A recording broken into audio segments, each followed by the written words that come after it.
much, Vincent. We have an email from Anthony Davis. Hey, Anthony. Now, Anthony Davis, he never puts where he's writing from. Okay. And I know Anthony Davis is pretty much a common name. Okay. But my headcanon is that this Anthony Davis is the NBA star Anthony Davis that now plays for the Washington Wizards. Okay. Who just so happens to be a fan of our show. Sure. So in my headcanon, we're talking to an actual celebrity. Okay, excellent. So Anthony Davis wrote us. Yes, okay, Anthony Davis. Hey guys, I'm finally listening to your convo about the Cisco episode of Starfleet Academy. Yes. Which you still have never. No, I did see it. We talked about that one. Yeah. He does. Right. I totally agree with Len that Starfleet Academy overall is a good show with a few cringy moments that are obviously there to lure in Gen Z. Sure. Coincidentally, I also learned today that Starfleet Academy has been canceled. Yes. We'll still get a second season, but after that, the young folk of Starfleet will be beamed up to that big wormhole in the sky. Mm-hmm. What did you guys think of the rest of the season? What do you hope to see next season? Also, since there is no other Star Trek series greenlit right now, what kind of Star Trek series would you want to see next? I, personally, would love to see a Black Mirror-esque anthology show similar to IDW's Star Trek Red Shirts comic book series. Overall, do you guys think the Kurtzman era of Star Trek was a success? Thanks for reading. Peace, Anthony Davis. I think that actually, for the most part, the first season of Starfleet Academy, was a success. Okay. I enjoyed it a great deal. I enjoyed that episode about Cisco.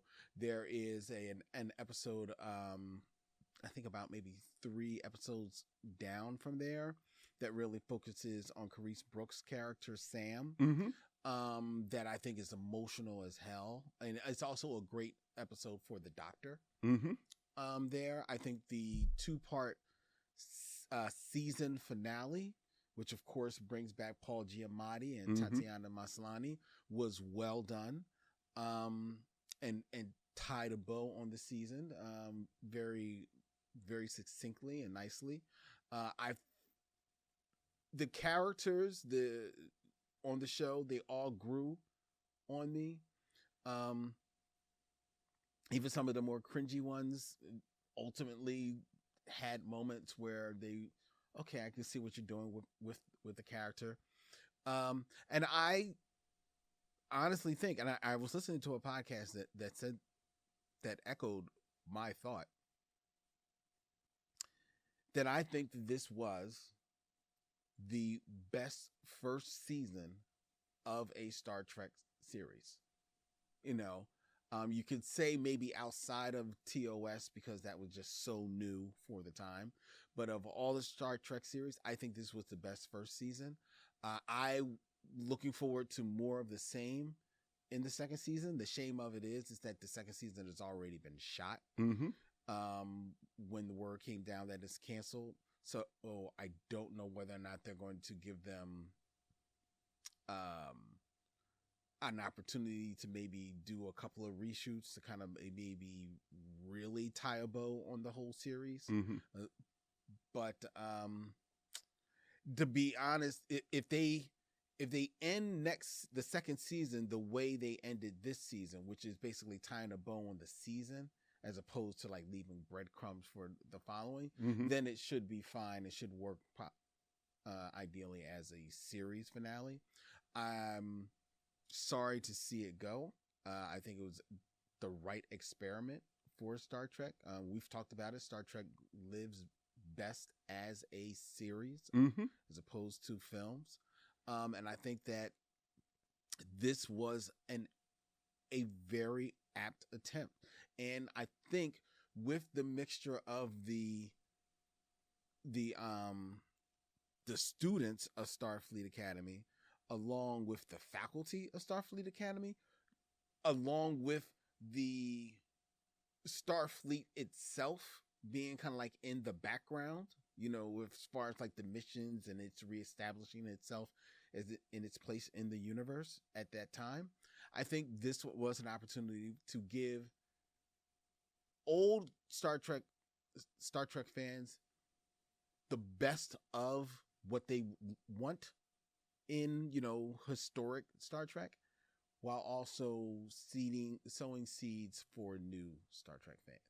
So I'm sorry to see it go, but I am looking forward to the second season. Okay, I will leave that with you. Like to accentuate the positive. It was not my cup of tea. It just was not. I appreciate the attempt to do something new. Mm-hmm.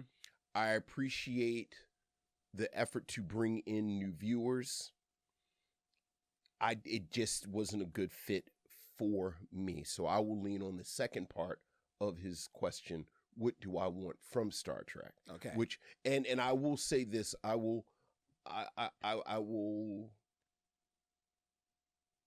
offer this to you. I will gently and sort of humbly say to you, rewatch the first season of Deep Space Nine. It's stronger than you remember.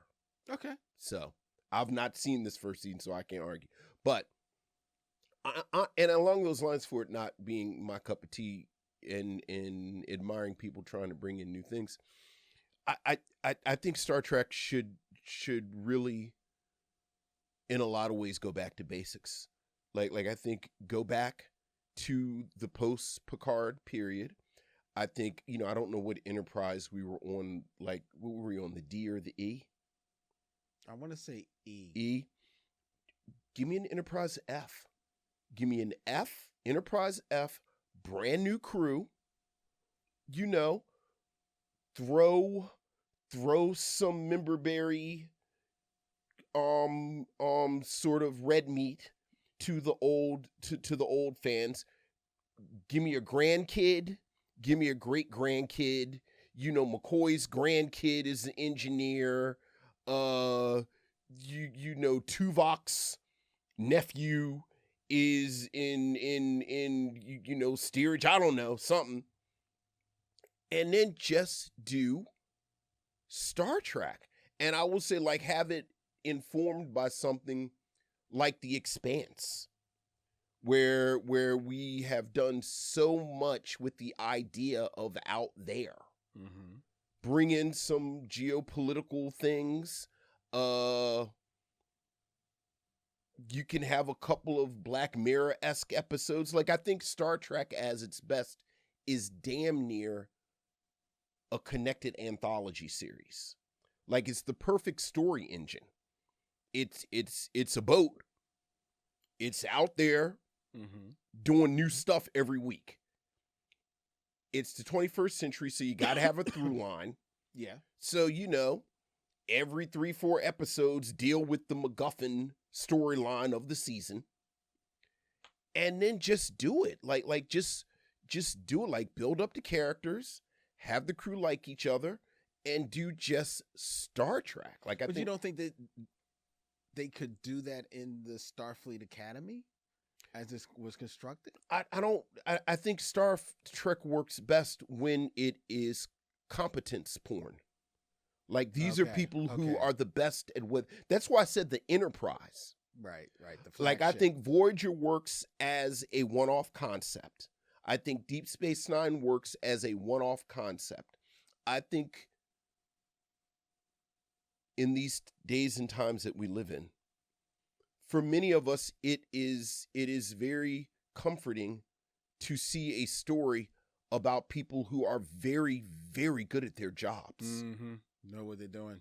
And they're working with each other. Yeah, and with integrity. And as someone who's good at his job, but not very, very good at his job, I can sit back and relax and enjoy the people who are very, that's why I said, make it the Enterprise.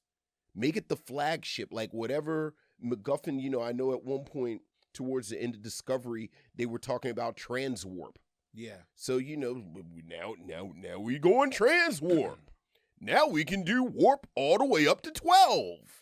We've gone places we've never gone before. Ever. And you put the best of the best on the bridge and then go do it. So that's what I would do. Okay. But I'm sad for people who were attached to this. I feel bad for the actors who didn't get the opportunity to grow into these roles and get the 4 or 5 seasons like the other cast. You know, I welcome them as part of Star Trek fandom moving forward. Mm-hmm. And, you know. Yeah. So. And at least we have 2 more, I think it's, 2 more seasons of Strange New Worlds. Strange New Worlds. And I said what I want. You and I have talked about this. And for the record, I have been right about this since the moment they said that Michael was Spock's sister. They gonna keep milking this. I think the next Star Trek series is going to be this Enterprise cast as the Enterprise first year. They're going to do an Enterprise year 1. I think they're going to introduce Sulu and McCoy at the end of the last season. Mm-hmm. And then I think they're going right into Enterprise year 1. I don't know. Maybe. You keep saying, I don't know, maybe. But again, from the moment they said Michael was Spock's sister, I said, they about to bring Spock in here. And then they brought Spock in there. And then I said, they're going to keep going, and it's going to be Kirk. And they had Pike, and then we had Strange New Worlds. And I said, now they're going to bring them all in, and slowly but surely. Because this is what Star Trek people want. It is. It is. It may not be what they need. Yeah, because it's not. But it's what they want. It's what they want. It's what they want. But, and they might, you're right. I could see them doing it. But I could also see, especially now that the next 2 seasons of Strange New World are already in the books. Mm-hmm. Right? And they basically said that they canceled that show. Mm-hmm. I could also see the actors that are attached to those shows getting other jobs and not being able to. I mean, I hear you, but baby, it's cold outside. No, it is cold outside, but those, like, this is a good job. But they've already been paid for it. No. I mean, like, your next job. So now we're gonna sign you up for 3-4 more years for Enterprise year 1. Yeah, but the next 2 seasons, they're not going to be out until the next couple of years. Yeah, we got to do something. They've already been paid for those jobs. Okay, they need to eat. Hey. And CBS. All I'm gonna say, I've been right about this new cast from the moment you can all look up the what was it called that we were doing? Mission logs. What are you talking about? No, we were doing the Star Trek. Oh, Spock Adjacent. Y'all can go back to the first Spock Adjacent. As soon as they said Michael was Spock's sister, I said that original cast is going to worm its way into this. I agree. Okay. I agree. I'm just saying, in regards to them doing that series with this cast, they're hedging their bets that probably won't happen for another 3-4 years, that this cast may already have other jobs. I hear you, but and I hope they do, but this is a good job. Right. And they still fit in the uniforms. We'll see. Yeah. All right, we got an email. But thank you, Anthony. Thank you. And good luck this season with NBA. Yes. Good luck this season with the basketball. Well, he's actually injured. And I hope you recover soon from your injury from the basketball. It was from basketball, right?